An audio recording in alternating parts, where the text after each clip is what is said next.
This week, a special edition of State of Texas focused on the impeachment trial of Texas Attorney General Ken Paxton, the key allegations, the witnesses, and the challenges of the case. We are going to be locked in that room for 8-9 hours a day, listening to the evidence. We look at what to expect once the trial begins in the Senate chamber.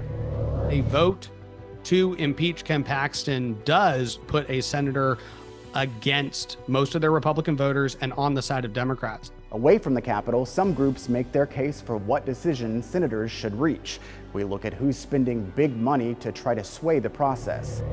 Paxton has faced accusations for years, and he's stayed popular with voters. But are the allegations revealed by the impeachment changing minds? We dig into new data about what Texans think of him now. Produced from the Capitol in Austin and airing statewide, this is the award-winning State of Texas.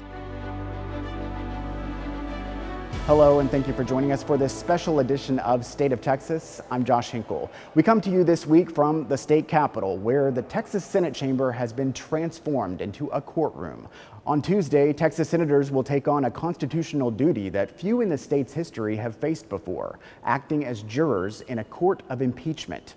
Suspended Attorney General Ken Paxton will be the first statewide elected official in a century to face an impeachment trial. He faces 20 articles of impeachment. Paxton denies any wrongdoing. Our Capitol correspondent Madden details the allegations.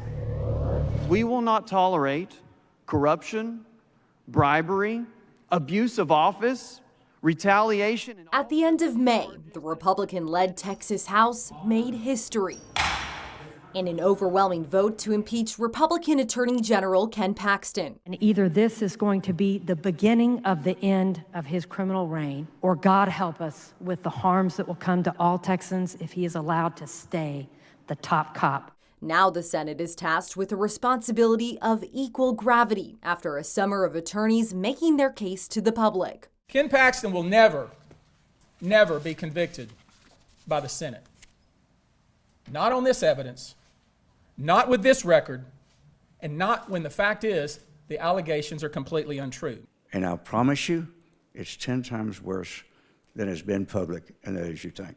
Paxton denies any and all wrongdoing. Senators will have to decide if there's enough proof Paxton committed impeachable offenses, and if it's enough to remove him from office. The allegations are relatively comprehensive allegations that he abused the authority of his office, mostly to help a particular donor, but also to avoid some scrutiny himself. Trial law experts like Mike Golden note at the center of most of the accusations is a man named Nate Paul, a campaign donor and friend of Paxton's. The articles claim Paxton went to great lengths to help Paul, accepting bribes, misappropriating public resources, and conspiring to conceal his relationship with Paul and a woman Paxton allegedly had an affair with. Many of the accusations come from former top officials in the AG's office. I think the most serious allegations are the ones that relate to the claim that Paxton attempted to interfere with ongoing criminal investigations into a donor and friend. If the evidence convinces the senators that the FBI was investigating Nate Paul and that Paxton used the powers of his office and taxpayer dollars to interfere with that investigation, I think that's going to be the most important allegations to the senators.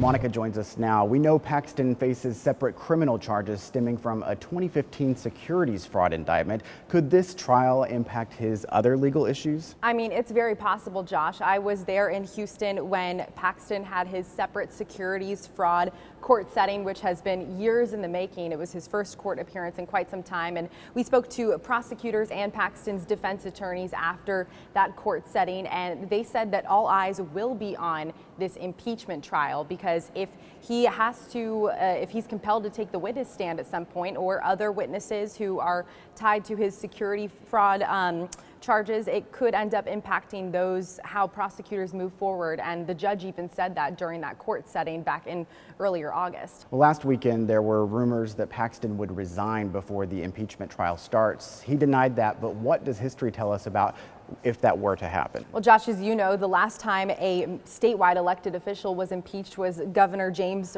Pa Ferguson in 1917. So we don't have a ton of precedent to go off of, but one thing that's historically relevant is Ferguson actually ended up resigning after the Senate voted to convict him on the articles of impeachment, but before he was officially removed from office. So Ferguson referred to it as a attempted impeachment because he resigned before that happened. Now, with this case in particular, although you noted that Paxton said he does not plan to resign, he said he will continue to fight for Texans in a statement on social media when all of those rumors were bubbling.